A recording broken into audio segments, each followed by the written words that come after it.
students, research scholars, faculty members of the Department of English and American Studies at Constantine the Philosopher University, Nitra, Slovakia, and the alumni of the Department of English and Comparative Literary Studies, Saurashtra University, Rajkot, India, present students, research scholars, faculty members, welcome all.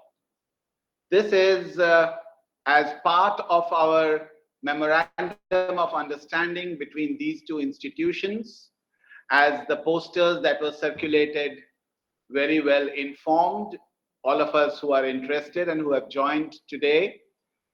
And just for record's sake, this memorandum of understanding was forged, was agreed upon and signed in the year 2021, and it has since been going on in a very regular and rigorous manner. Apart from primarily online programs that we have also been fortunate. Professor Mehta from my department and myself, we have been very fortunate to visit Nitra. We have been very fortunate to visit your campus, beautiful campus there. And I think this is the same class, if I remember correctly, where we had certain interaction with students.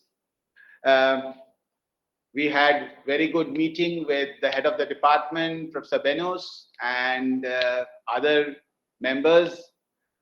And today we are in continuation of this linkage. We are here with Dr. Maria's talk. Dr. Maria also, we were again fortunate, Dr. Maria could visit us in the year January 2023, and we had a very fruitful poetry workshop. Some of our students then, who are alumni now, still remember the 3 days poetry workshop that we had, and the range of poems that they were exposed to. Many of the poems, they were doing it for the first time.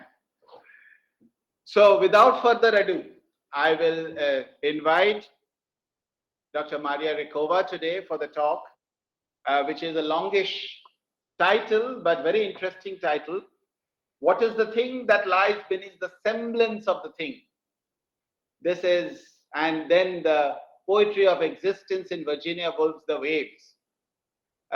Students, most of all over the world, I suppose, and it is true for India, that when they are exposed to Virginia Woolf, they are generally exposed to her novels like Mrs. Dalloway, To the Lighthouse, and her longish essay, A Room of One's Own.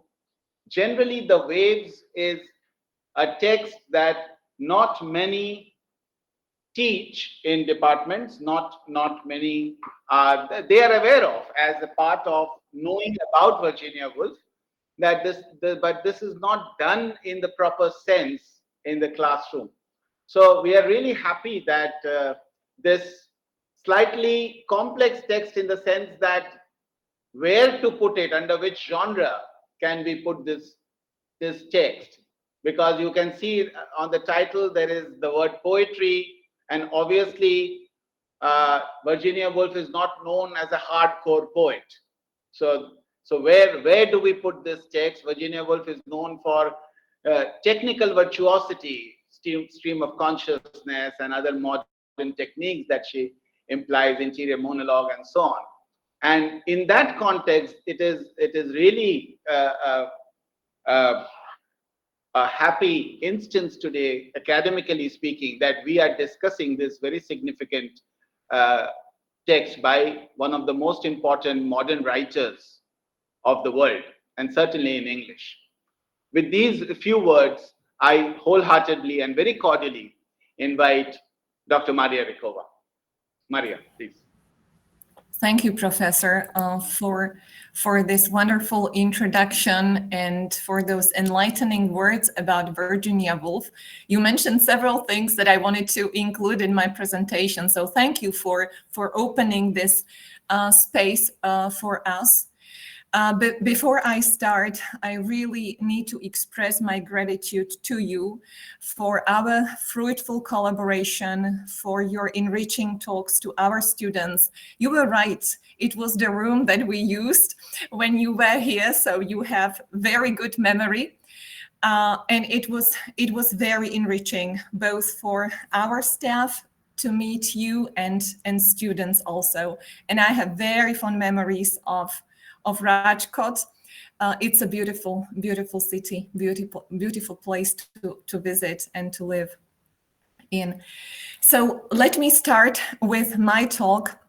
You know, when you prepare a talk, which is a longer one, it's difficult to guess how long it will actually be. So I will try to adapt depending on how much time we will have. The lecture is planned until 11, but I do hope to have some Q&A part discussion, because this is a topic that will need discussion, as you will see. So I'll probably limit myself to some 50, 60 minutes at most, and then we will have time to discuss things. So the works of the great English modernist Virginia Woolf have become undisputed part not only of modern English, but we can also say of modern world literature. Virginia Woolf has become a classic. Students in the audience may know some of her works, such as Professor Mukherjee mentioned, To the Lighthouse, Mrs. Dalloway, Orlando, A Room of One's Own, or The Waves. Virginia Woolf was a great writer, essayist, critic, and publisher who had a strong passion for books, reading, and writing. Reading her diaries and letters, we meet a fascinating person, curious about life, about the process of creative writing, about everything related to the art of fiction and nonfiction. Many passages in her diaries and letters show the evidence of her enthusiasm and intense happiness she felt when she could create. While finishing her novel, Mrs. Dalloway, in 1924, Woolf wrote, I quote her, "Writing seems to leave me plunged deep in the richest strata of my mind. I can write, and write now, the happiest feeling in the world." Those of you who dedicate your time to writing may appreciate her advice on how to overcome a writing block. She said, "The way to rock oneself back into writing is this. First, gentle exercise in the air. Second, the reading of good literature. It is a mistake to think that literature can be produced from the raw." So wrote Virginia Woolf in August 1922. The story of her life and its tragic end, as she committed suicide in the River Ouse in March 1941 at the age of 59, has been told in several biographies, including the one which you can see on the slide by Hermione Lee, which I strongly recommend for anyone who would like to be introduced to Virginia Woolf or who knows her already but who would like to know more. For those who prefer films, there is an interesting movie, The Hours, directed by Stephen Daldry, based on the book by an American writer, Michael Cunningham. The book and the film tell a story, or rather stories, of Virginia Woolf, played by Nicole Kidman, set in the 1920s England, Clarissa Vaughan, played by Meryl Streep, set in 2000 New York, and Laura Brown, played by Julianne Moore, set in California in the 1950s. I am aware that Woolf is well known for the intricacies of her style, as Professor Mukherjee mentioned, her experimentation and challenges she liked to set for herself as a writer and for her readers also. As her readers, critics, and translators know far too well, Woolf is difficult to read, to understand, and to translate.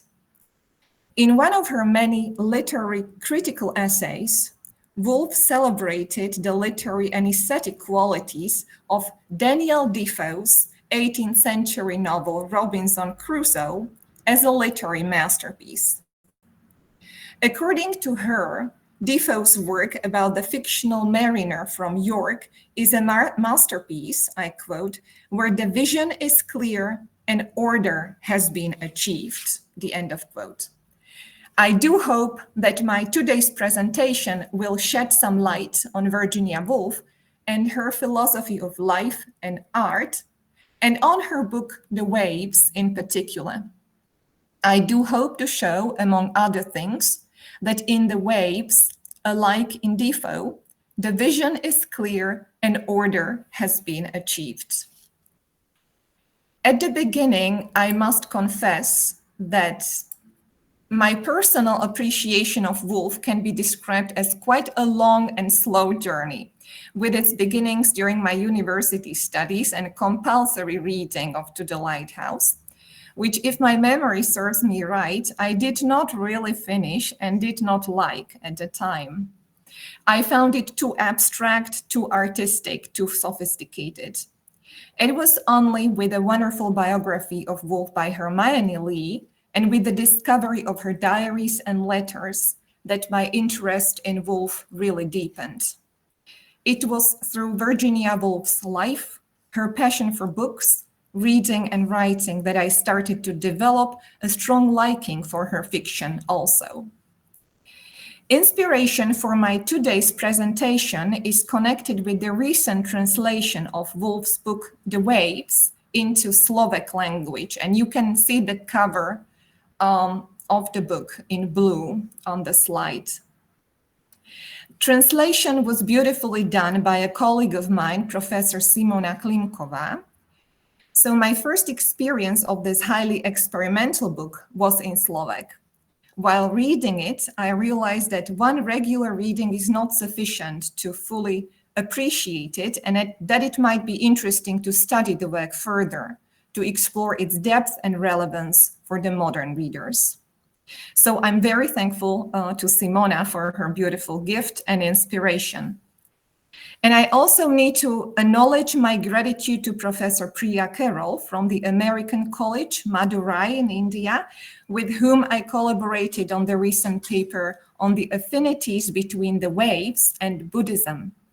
Some thoughts which I'm going to share with you today are the result of our collaborative work and exchange of ideas on Woolf. So my lecture focuses on Virginia Woolf's The Waves, described by her as an abstract, mystical, eyeless book and autobiography.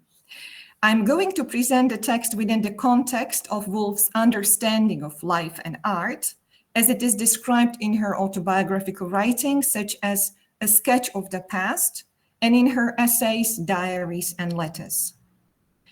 According to Virginia Woolf, most of our lives is spent in the state of non-being. The words that she used to describe it are the cotton wool of daily life, as we follow our routines without actually living consciously and mindfully. On the other hand, there are exceptional moments which can affect us powerfully both in a positive and harmful way. In her essay, A Sketch of the Past, Woolf mentions her strong desire to explain such moments of being, which she does in many of her writings. Thus, Woolf's childhood, family, friends, and real world play a significant and to a great extent necessary part in Woolf's fiction. So the aim of my presentation is to study the waves within the author's autobiographical context, paying particular attention to Woolf's conviction that, I quote, "Behind the cotton wool is hidden a pattern, and that we, all human beings, are connected with this that the whole world is a work of art, that we are parts of the work of art. My presentation will be divided into two main parts and conclusion. In the first part, I'm going to explore some of Woolf's views on life, in particular those that we may describe with the help of the word spiritual or philosophical. In the second part, I will relate these ideas to the text of the Waves itself. Since my approach to reading Virginia Woolf will be to a significant extent biographical, let me say a few words to justify this approach. And I quote Gerald Brennan now from his book South from Grenada, in which he vividly described the visit of Virginia and Leonard Woolf to his home in Jagan in Spain in 1923. So Gerald Brennan wrote, "There are writers whose personality resembles their work, and there are others who, when one meets them, give no inkling of it. Virginia Woolf belonged strikingly to the first category." And he added, "She talked as she wrote. No writer I know of has put his living presence into his books to the extent that she has done." Woolf's autobiographical and fictional writings clearly attest to the fact that her personal experience, her life and relationships had direct impact on her writing. We can only mention her experience of grief and death, which she recognized as an inherent and defining fact of human life. Several of her close family members and friends died suddenly, leaving a deep, traumatic impact on her personal life and creative imagination. The early deaths of her mother, Julia Stephen, in 1895, her half-sister Stella in 1897, and her father, Leslie Stephen, in 1904, created a profound sense of loss that permeates much of her work. Virginia's brother Thoby's unexpected death in 1906 was particularly devastating, shaping her preoccupation with the fragility of human existence. So these personal experiences of loss are reflected in Woolf's novels, where death is not only an individual event, but also a structuring force in the narrative. For instance, Woolf recreated the figures of her mother and father in To the Lighthouse, with Mr. and Mrs. Ramsay embody the spectral presence of the past, while her brother Thoby's essence is embedded in Jacob's room and in the character of Bernard in The Waves. Madeline Moore suggested that, looked at in strictly biographical terms, the cosmological woman as sun who dominates the poetic interlude of The Waves resembles Julia Stephen, Virginia's mother, who was both nurturing and arbitrary, and was possibly a model of a deified sun goddess for her adoring daughter. Kate Flint also, in her introduction to The Waves, writes, "One may read the novel as Woolf's investigation of her own patterns of thought, particularly when faced with the problem of understanding the nature of identity." Now, since Woolf's concept of moments of being is essentially metaphysical and belongs to the sphere of human life usually described as spiritual, it may be helpful to begin by saying a few words about Woolf's relation to spirituality. Like her father and mother, Virginia Woolf was an agnostic who was rather critical of the organized structures of religious institutions of her time. Reflecting on Christina Rossetti, an English writer of romantic and devotional poems, in her diary in August 1918, Virginia Woolf wrote critically, "Christina has the great distinction of being a born poet, as she seems to have known very well herself. But if I were bringing a case against God, she is one of the first witnesses I should call. It is melancholy reading. First, she starved herself of love, which meant also life. Then of poetry, in deference to what she thought her religion demanded. And as a reward for all her sacrifices, she died in terror, uncertain of salvation. Although Virginia Woolf's perspectives on faith and religion were skeptical, and taking into consideration the fact that she described herself as an agnostic, there has been, maybe surprisingly, quite an extensive research done on the influence of spirituality and religion on Woolf's life and work. As Julia Kane observes, and the quote is on the slide, despite her resistance to the very idea of mysticism, Virginia Woolf's writings were displaying consistent mystical themes. The root mystical experience, loss of self, merger with a greater unity, the apprehension of numinousness, timelessness, transcendence, and intensified meaning, is recognizable in many of her novels and in her personal writings. In this context, it may be interesting to learn about her husband's, Leonard Woolf's, views on Buddhism mentioned in his autobiographical writing, when he wrote, and the quote is on the slide, "I'm essentially and fundamentally irreligious, but if one must have a religion, Buddhism seems to me superior to all other religions."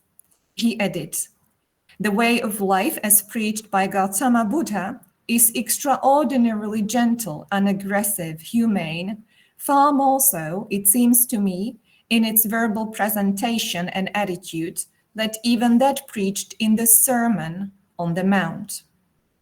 While the research on Woolf's complex relationship to Christianity still predominates, the affinities between her thought and other spiritual traditions, including Buddhism, have been noticed by common readers as well as by professional critics. A recent paper by Yuan Wang and Min-Kin Wang, for instance, is an in-depth study of the formation of Woolf's androgynous view, pointing out that its formation not only depends on the Western background, but also is greatly influenced by Buddhism. And a while ago, I mentioned that I was recently also working on the paper which studies the affinities between Buddhism and the waves. We can thus say two observations. The first one is, Woolf was reluctant to use the word God as part of a vocabulary of her inner life, and she openly criticized the formality and what she felt to be oppressive aspects of modern Christianity and organized religion. Yet, her understanding of life, from what we will see later, is evidently supra-rational, expressed especially through the concept of moments of being, expanded by her into the belief that behind the cotton wool is hidden a pattern. In February 1926, as Virginia Woolf was writing to the Lighthouse, she made this comment in her diary, quote, that you can read also, "I have some restless searcher in me. Why is there not a discovery in life? Something one can lay hands on and say, this is it. My depression is a harassed feeling. I'm looking, but that's not it. That's not it. What is it? And shall I die before I find it?" Then, as I was walking through Russell Square last night, I see the mountains in the sky, the great clouds, and the moon which is risen over Persia. I have a great and astonishing sense of something there, which is it. It is not exactly beauty that I mean. It is that the thing is in itself enough, satisfactory, achieved. As Eric Warner observed with Writing to the Lighthouse, Woolf was, I quote, moving towards a more abstract and philosophical contemplation of life, endeavoring to come to grips with the essence of reality it contained.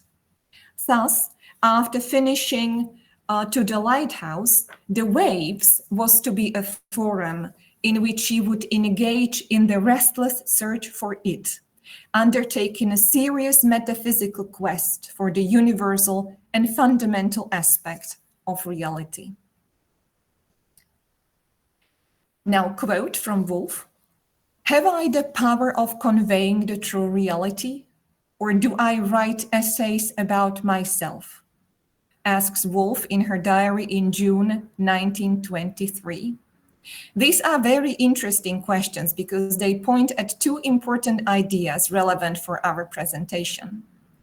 First, here is again the confirmation that for Virginia Woolf, there existed no clear boundaries between her life and art. Second, that the aim of her work was, quote, to go for the central things, unquote. She is interested in answering certain questions about ourselves. Although these thoughts expressed by Woolf belong to the period of her writing of Mrs. Dalloway, they can be relevant for the context of The Waves too. It is because it was also in June 1923 when Woolf mentions the expression, the poetry of existence, to which the title of my presentation refers, and which she used synonymously to her moments of being. And I quote her again, "Somehow, extraordinary emotions possessed me. I forget now what. Often now I have to control my excitement, as if I were pushing through a screen, or as if something beat fiercely close to me. What this portends, I don't know. It is a general sense of the poetry of existence that overcomes me. Often it is connected with the sea and St. Ives. Like other philosophical questions that intrigued Virginia Woolf and which found expression in her fiction, Woolf's quest for the universal and fundamental aspect of reality had its roots in her biography, this time in her childhood. In the essay, A Sketch of the Past, Woolf recalls three experiences, three moments of being from her childhood when the Stephen family spent their summers at Talent House at St. Ives. Two experiences ended in a state of despair, the other one in a state of satisfaction, using her words. In the first one, Virginia Woolf recalled how she was fighting with her brother Toby. I quote, "Just as I raised my fist to hit him, I felt, why hurt another person? I dropped my hand instantly and stood there and let him beat me.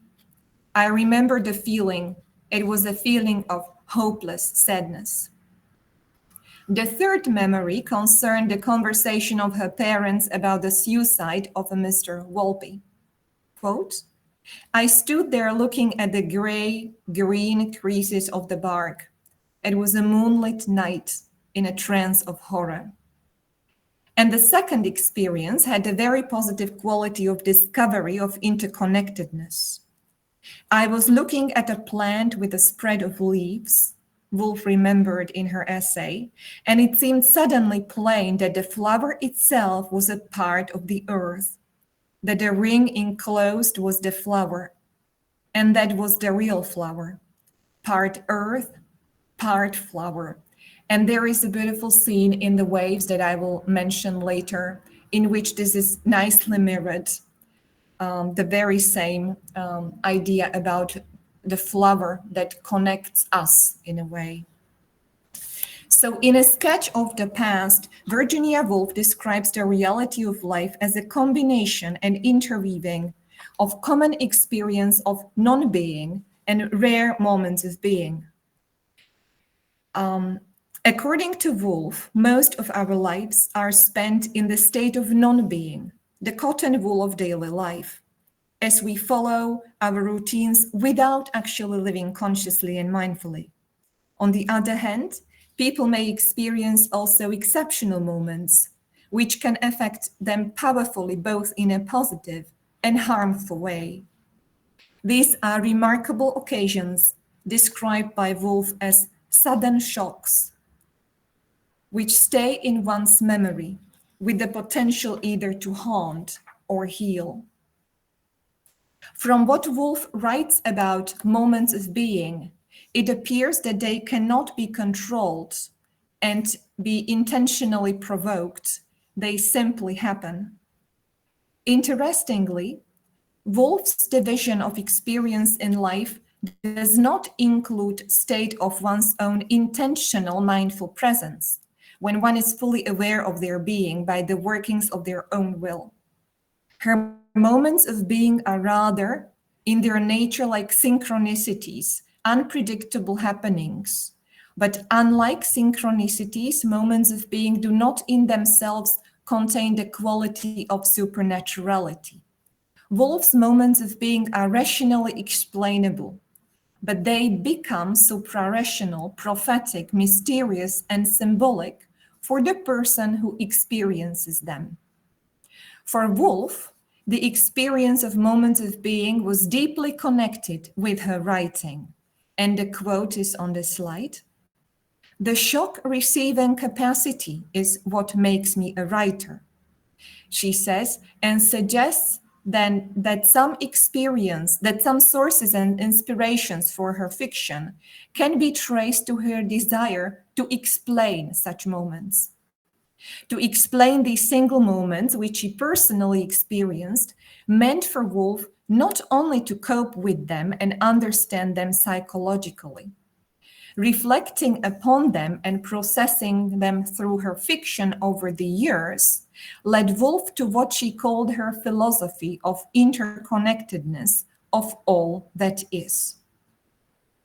Woolf uses words such as intuition and instinctive to describe the way how she reached this realization and the belief that one's life is not confined to one's body and what one says and does. This was quote from Woolf. Instead, and I again quote her words, one is living all the time in relation to certain background roles or conceptions. The end of quote. Like the flower in her moment of being from St. Ives. At this moment, before we proceed to the waves, it may be useful for us to sum up a few basic characteristic qualities of Woolf's moments of being. The first one is unexpectedness. The moments of being they simply happen. The second, experience of them includes strong emotional appeal, which can be either positive or negative. The third one, they are perceived subjectively as symbolic, mysterious, or uncanny, with the potency for future meaning. And they are part of a greater pattern of being or life, suggestive of the interconnectedness of all that is. Before I begin with my observations on the waves, I'd like to mention an anecdote that some of you may be familiar with. This famous dialogue comes from the 18th century biography of an English writer, Samuel Johnson, written by James Boswell.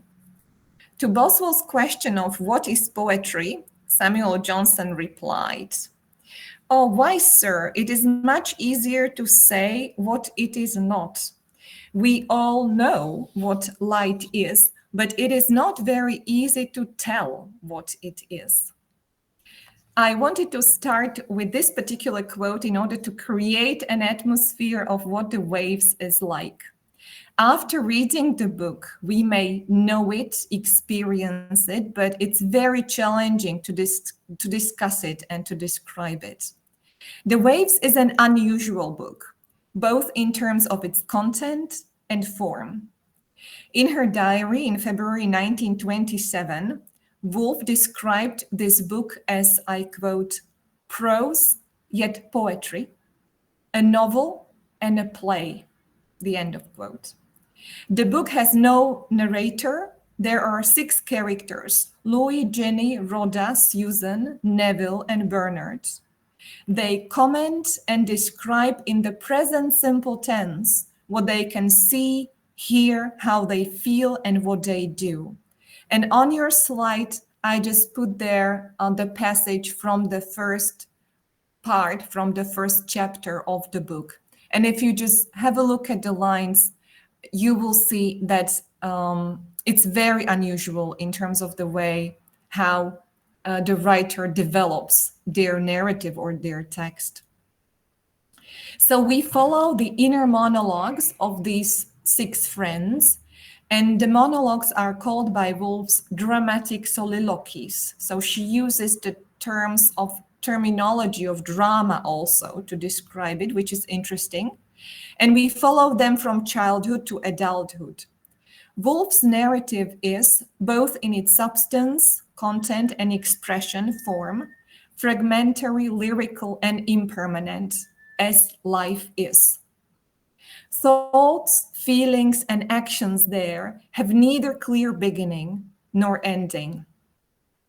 As the 19th century American writer and essayist Henry David Thoreau wrote, "The true harvest of my daily life is somewhat as intangible and indescribable as the tints of morning and evening." So the reader, me as a reader, I had the same impression when I was reading Woolf, the same as what Thoreau suggested. So structurally, the novel consists of 9 sections, each punctuated by brief lyrical interlude, tracing the position of the sun in the sky. These interludes, which describe the natural world with poetic precision, establish a rhythmic regularity that mirrors the cyclical nature of time.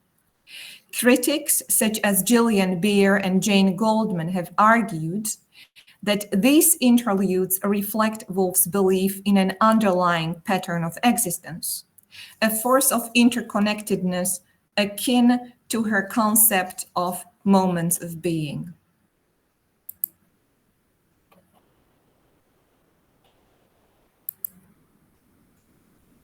The value that Virginia Woolf gave to expressing her ideas concerning moments of being in this book can be seen in her diary from July 1929, when she gives the full working title of Draft 1 of The Waves as, and I quote, and this is very interesting, so she suggested the title may be The Moths, or The Life of Anybody, Life in General, or Moments of Being, or The Waves. So this is quite nice piece of evidence that moments of being as the philosophy of life, as the experience of life, was for Woolf fundamentally important in the conception and development of the text. Now, let me move on the next slide. All right. Now I will quote Woolf again from her diary. She's saying, Now is life very solid or shifting? I am haunted by the 2 contradictions. This has gone on forever, will last forever, goes down to the bottom of the world. This moment I stand on. Also it is transitory, flying, diaphanous. I shall pass like a cloud on the waves, wrote Virginia Woolf in her diary in January 1929, at the time when she was working on The Moths, which would later become The Waves. Virginia Woolf had a lifelong interest in the philosophical question of what is permanent and stable in life, as opposed to everything else that is in the constant motion, including the natural world and one's thoughts. In her reading, she was keen on discovering a shared interest in these questions by other writers. Characters in The Waves also long after stability and permanence. Thus, for instance, Neville says, if that blue could stay forever, if that whole could remain forever, if this moment could stay forever. Or Ginny on your slide, there is nothing stayed, nothing settled in this universe. All is rippling, all is dancing, all is quickness and triumph. And Bernard, I examine my note case. I look in all my pockets.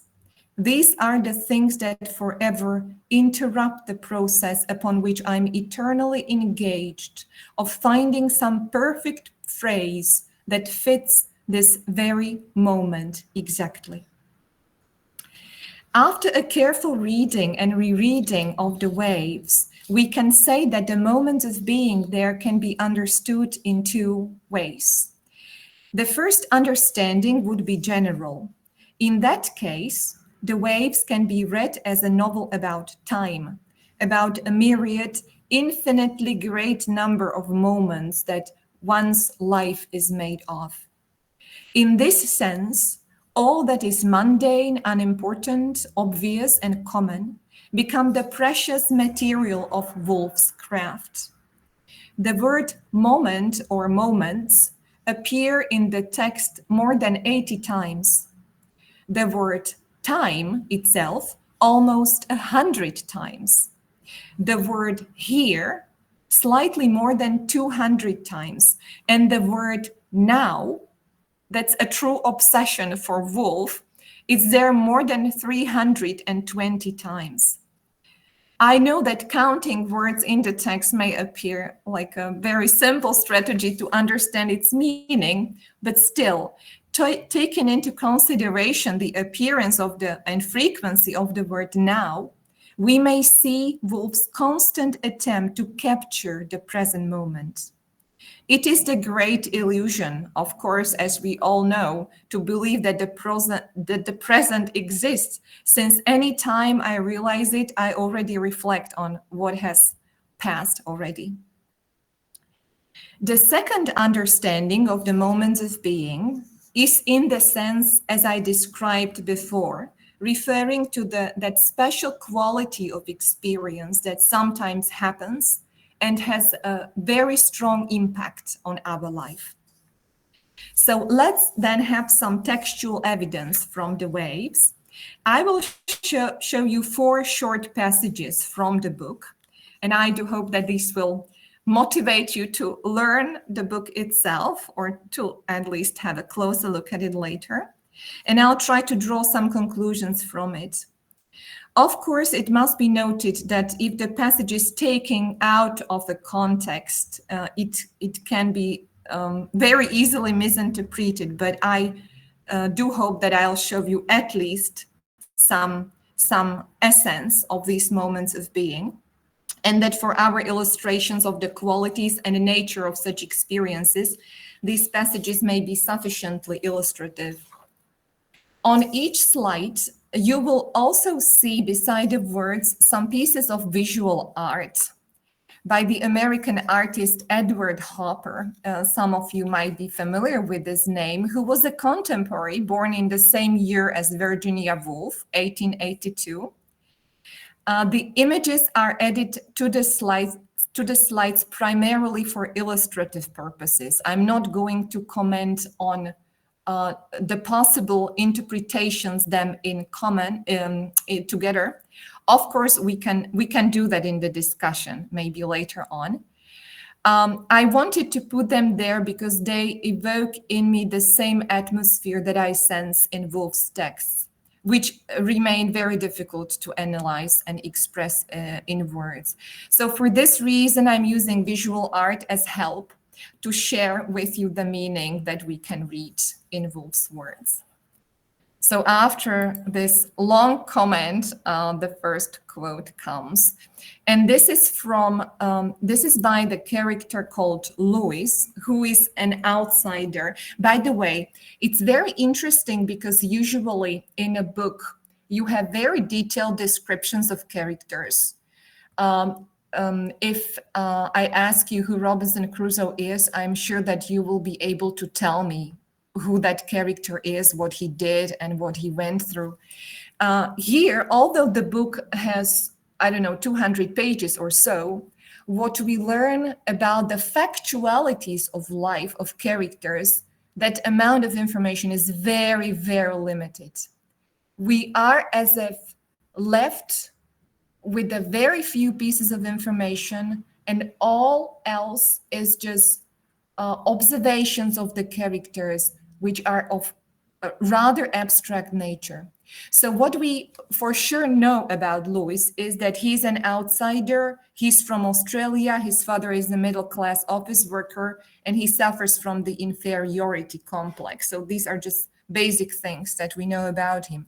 And now the quote about what we may describe as the moment of being comes. I quote, "Now grass and trees, the traveling air blowing empty spaces in the blue, which they then recover, shaking the leaves which then replace themselves, and our ring here, sitting with our arms binding our knees, hint at some other order and better, which makes a reason everlastingly. This I see for a second, and shall try tonight to fix in words, to forge in a ring of steel, though Percival destroys it, as he blunders off, crushing the grasses, with a small fry trotting subservient after him. Yet it is Percival I need, for it is Percival who inspires poetry." So in this case, as you can see, it's very abstract, but what we definitely can see is that he experienced something exceptional, something that was powerful in terms of his emotions, and that he wanted to capture that moment. And he plans to do it later in words. Now let's have a look at the second one, which is from Neville. Neville is gay who likes to write poetry. He is unlucky in love. He is quite a sympathetic character. And this is what we have in his words. "Yesterday, passing the open door leading into the private garden, I saw Fenwick." By the way, we don't know who Fenwick is. The name appears twice, but there is no context for him appearing. "With his mallet raised, the steam from the tea urn rose in the middle of the lawn. There were banks of blue flowers. Then suddenly descended upon me the obscure, the mystic sense of adoration, of completeness that triumphed over chaos." These are very nice words. "Nobody saw my poised and intent figure as I stood at the open door. Nobody guessed the need I had to offer my being to one God, and perish and disappeared. His mallet descended, the vision broke." Again, unexpected, fleeting, very powerful emotionally. He even uses the words mystic sense of adoration. Now, the next one will be Rhoda. This is a longer quote. Rhoda is an interesting character. Some critics say that she resembles Virginia Woolf's personality the most, although it's quite interesting that Leonard Woolf said that all characters in this book are actually Virginia. It's interesting to know that.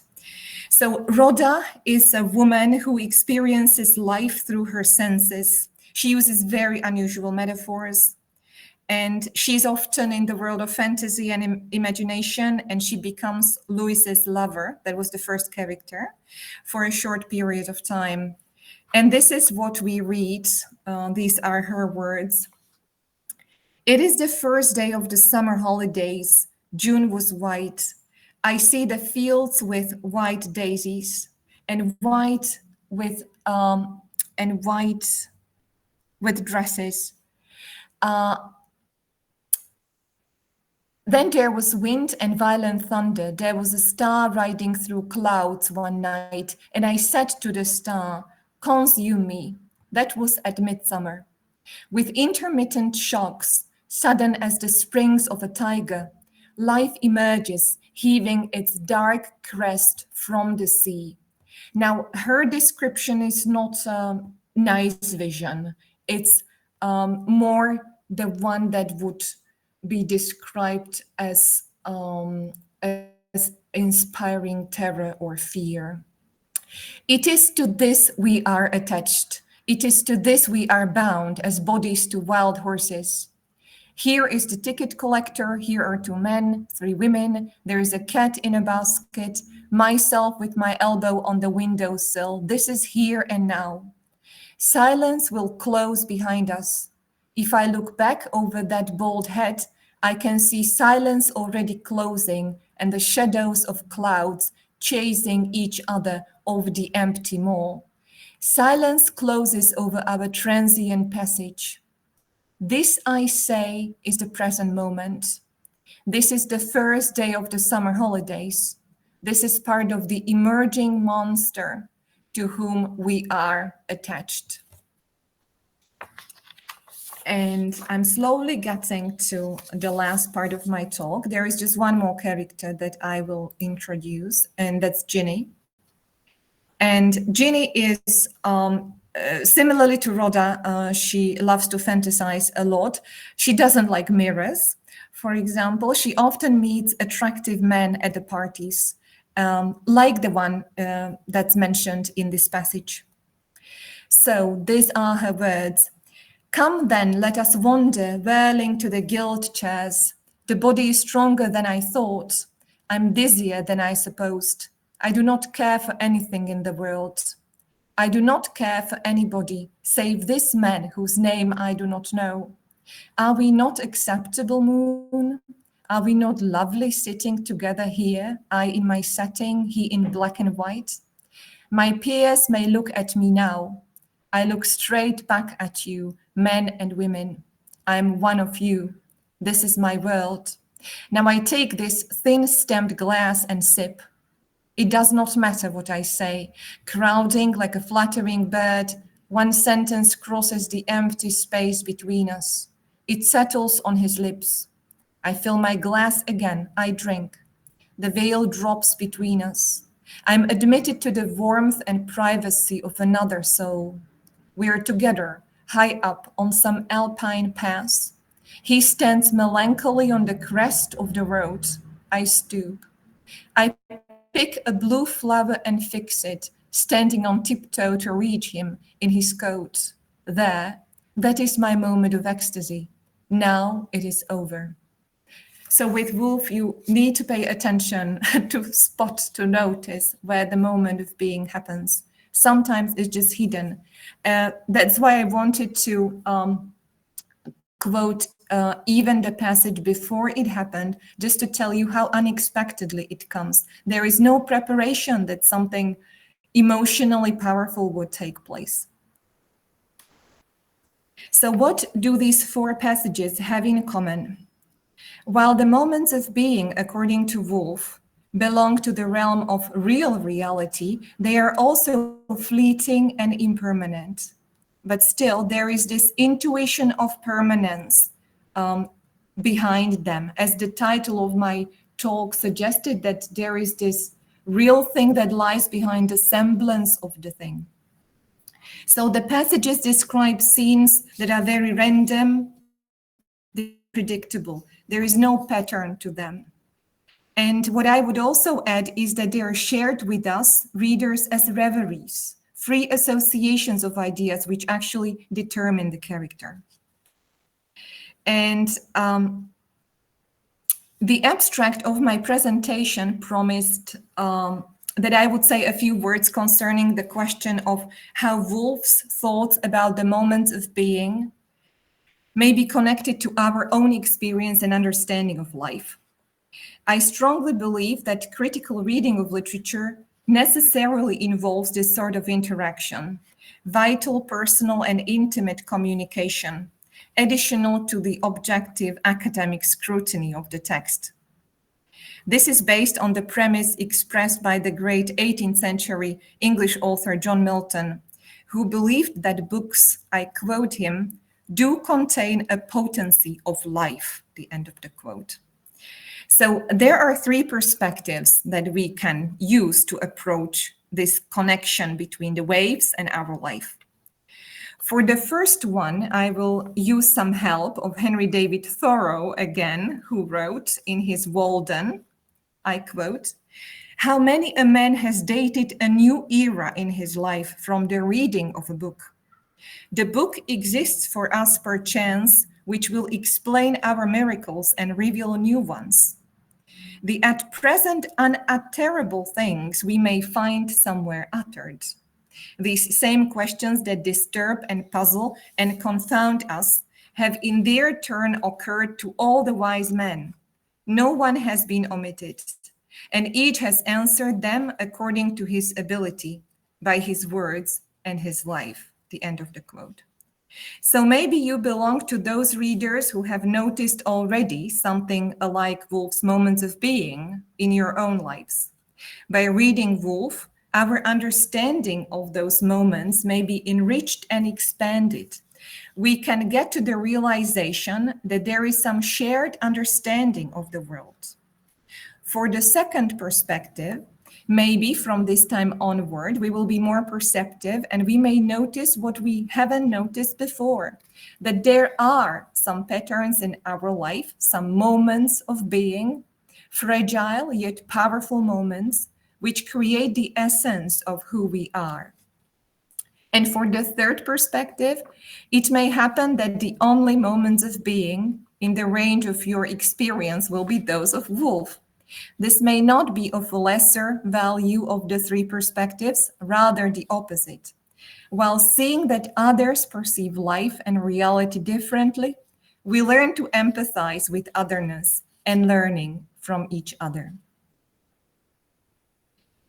"Who am I?" asks Bernard, one of Woolf's characters in The Waves.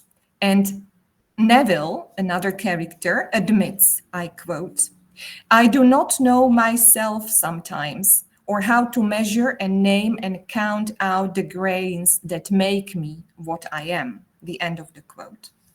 The sense of non-belonging, incompleteness, and fragmentation of oneself is a very strong motive in Woolf's novel. The Waves suggest that to know oneself is possible through others.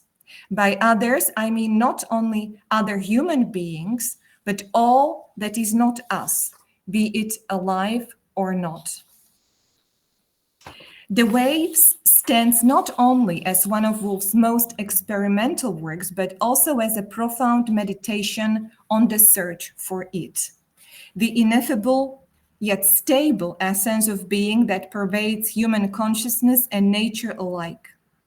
The novel becomes a textual embodiment of interconnectedness, dissolving the boundaries between self and other, individual and cosmos, and ultimately suggesting a vision of reality that transcends personal identity. Woolf's relentless quest for it, the elusive essence glimpsed in moments of heightened perception, finds its most intricate and poetic expression in The Waves, a novel that continues to challenge and inspire readers with its philosophical depth and lyrical intensity. Through The Waves, Woolf extends her exploration of the unity between self and world, emphasizing the dissolution of the individual into a larger, harmonious continuum. The novel's interplay between subjective interiority and external natural rhythms reinforces her overarching vision of reality as interconnected, cyclical, and ultimately ineffable. In her journal from 1903, Woolf writes, and there is the quote, "I seem to feel Napoleon's influence on our quiet evening in the garden, for instance.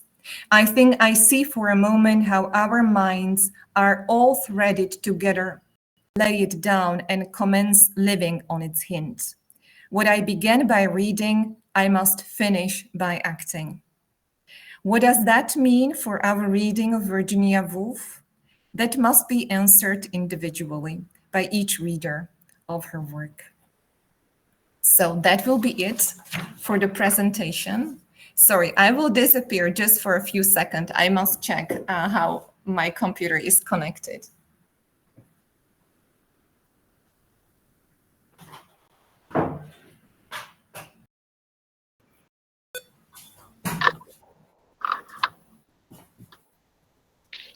Okay, it should be okay now. Okay, thank you, Maria. This is really a confluence of where you are trying to tell all of us, and for students of literature, the book is a reality, isn't it? We are all advised that we should go back to books, then select probably a book.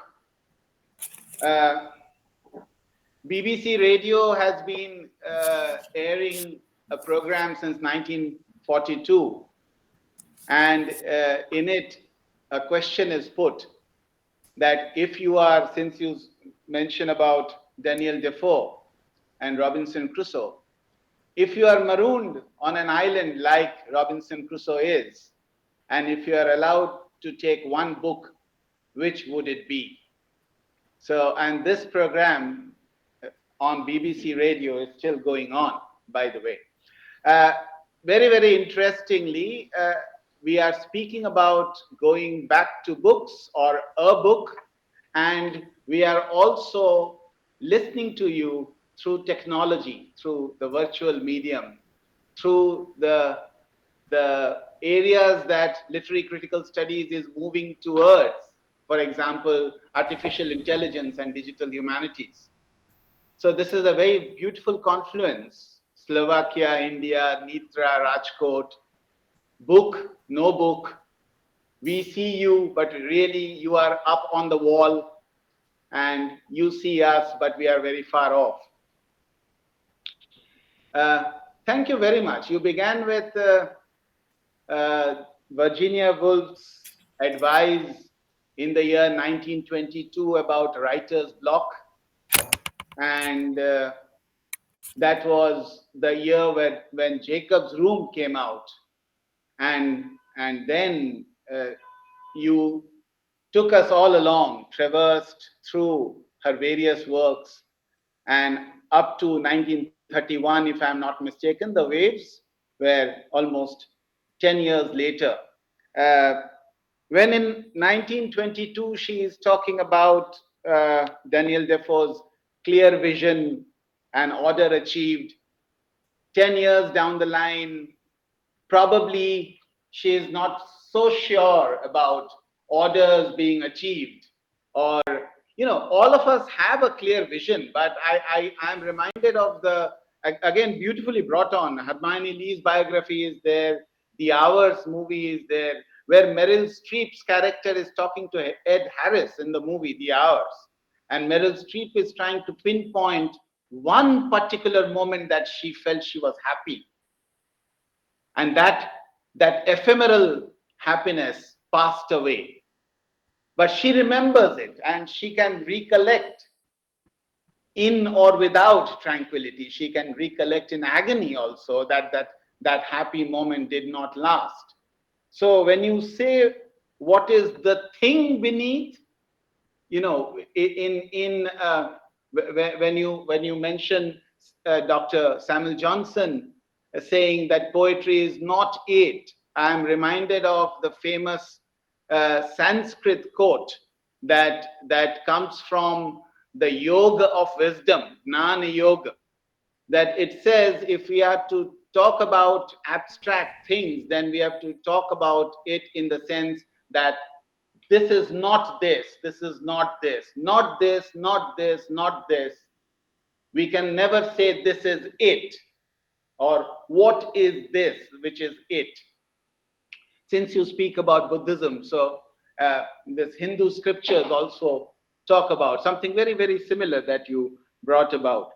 Of course, we are also reminded of Virginia Woolf's 1919 essay, Modern Fiction, before 1922, where she is clearly indicated she is clearly indicating where her work at least will go, because she is talking about the Victorian writers being writers of the flesh, and the modern writers being modern fiction, being writers of the spirit. And this is the problem. What is the spirit and how to capture it? There's a beautiful way you took us along. Thank you very much. And I will now open this talk to certain questions then. If people's observations, people's questions, comments, please unmute yourselves and ask. Your students, somebody from here.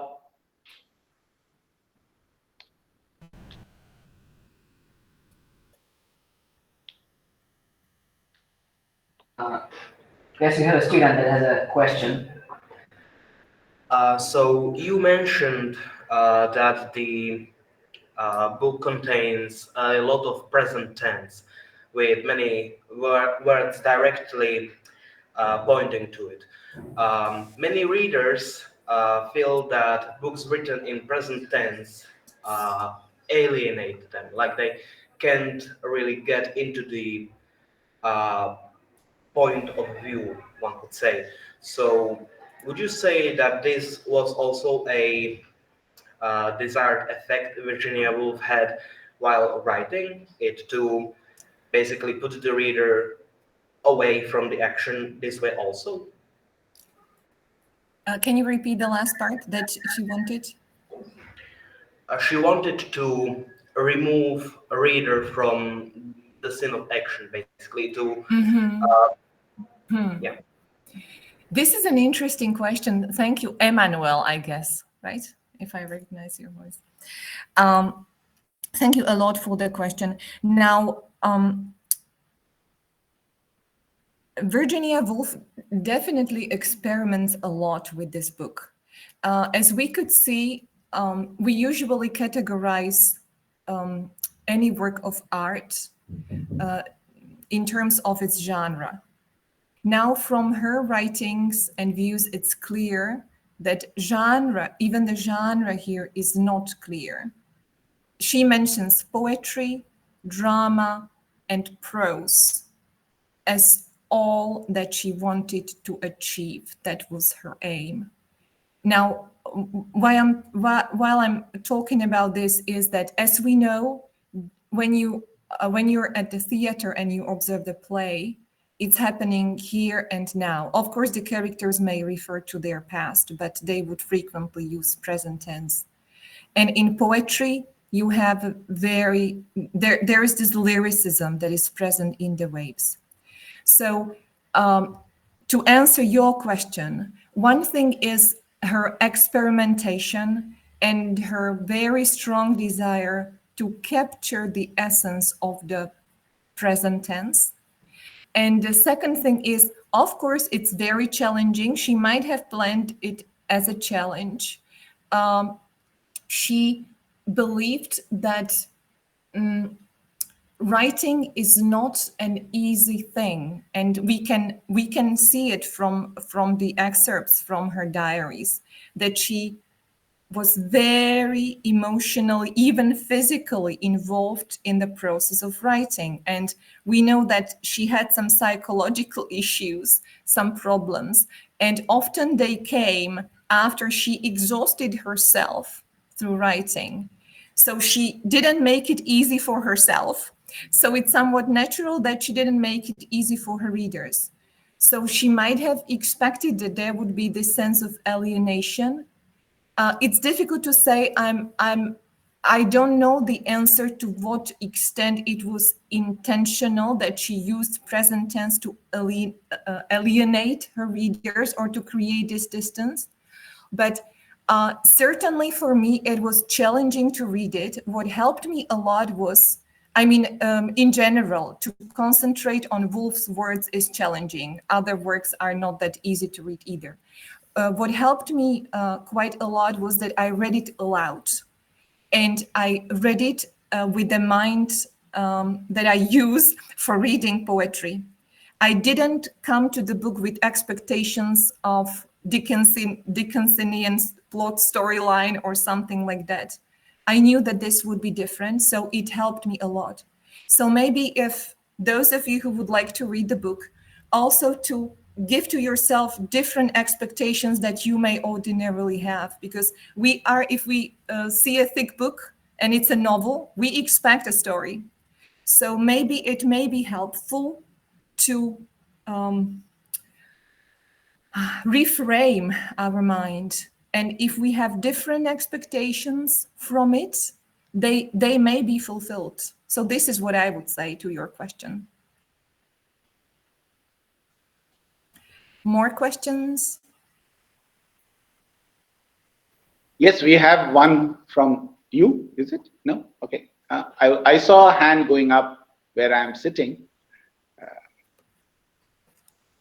You mentioned this very in extension to what you are saying right now about characters that we actually don't come to know. There are these 6 characters and all of them are mentioning about Percival.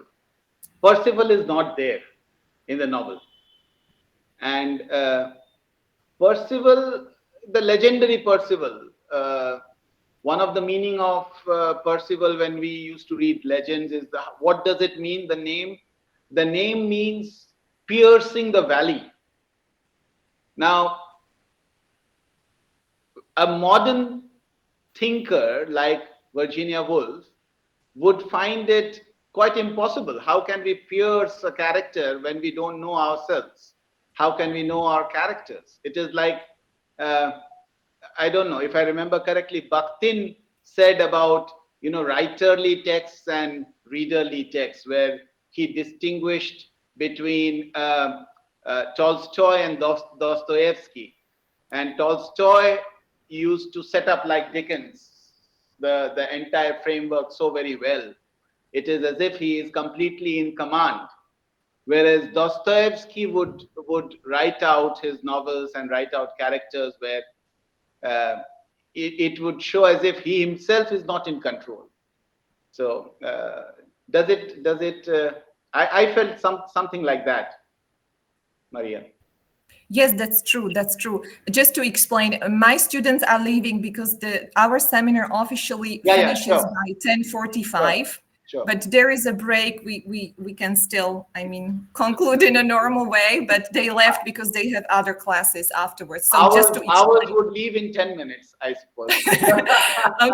Okay. So just to add to that, I haven't introduced Percival not to confuse you even more with this text of Woolf.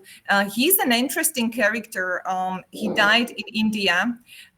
He went to India and Woolf planned him having in mind her brother also. We know that when she finished the manuscript, I think she wanted to dedicate the book to him or something like that. Eventually, she decided not to do that, but we can see that Percival is very important. It's someone who is there and who is not there. He does not say a word, although he appears there. We know that he appears because characters do meet him, at least on one occasion, and he is there when they're young. So we know that he is present, but we don't hear anything from him. There is just one word, no, that is referred as to his saying through other characters. So the only word pronounced by him is no.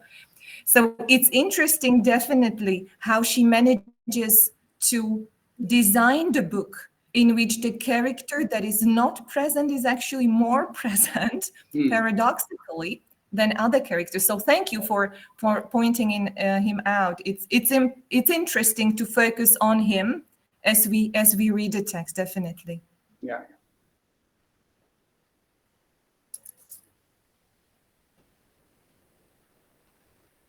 Many critics believe that this is probably her most important work and most complex, I would say. Whatever I have read about it, a few critics. What with your research, what do you have to say? How is it so very special than the other works that we read, like Dalloway or To the Lighthouse? For me, it was interesting to read, as I'm personally interested in spiritual topics and things that her intention in the work, as she suggested it in its possible title, Moments of Being. So I was somehow more focused on this spiritual aspect on it. So from my side, that was what appealed to me a lot. Now with Woolf, I would be very careful to say what is like her best work or the weakest work. Each work is very different and should be, because it belonged to different period of her life also.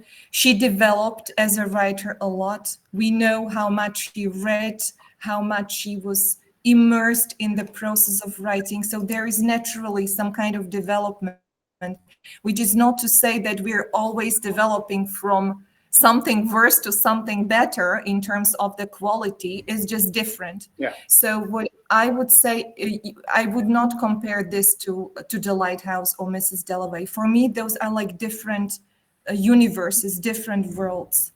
Yeah. Right. Any more observations?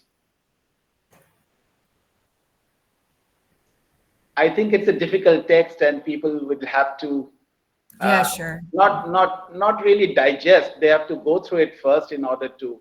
I don't know whether you can claim that you have digested it, or Not yet. Yeah. So, Not yet. Yeah. But thank you very much. This is an important writer, certainly. Mehta sir is there. Yeah, Mr. Mehta, please. Sir, there is no observation as such. It was such a nice talk on such an important author, and it is always pleasure listening to you, Maria. So I just convey my regards to you, to your students who are in large number present, and our students are also present in large number in our hall.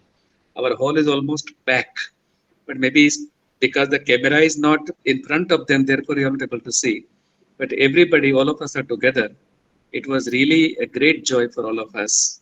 And it reminded me, and Dr. Mukherjee would share it with me, our days in Slovakia in your department. Thank you very much. Thank you, Professor, for your very, very nice words. It's so nice to hear your voice again and to feel your presence in the virtual space, at least. Thank you so much. And thanks to all your students who were listening. I appreciate it. Thank you, Maria. Thank you, your entire department, your students, research scholars, all of you who are there and who were there till a few minutes ago, and all of us. We have certainly been enriched by this text, and maybe with the summer vacation coming, many of us would like to revisit it. Thank you very much, and we'll be in touch. Thank you once again. Sure. Bye-bye. Have a nice rest of the day. Goodbye. Bye.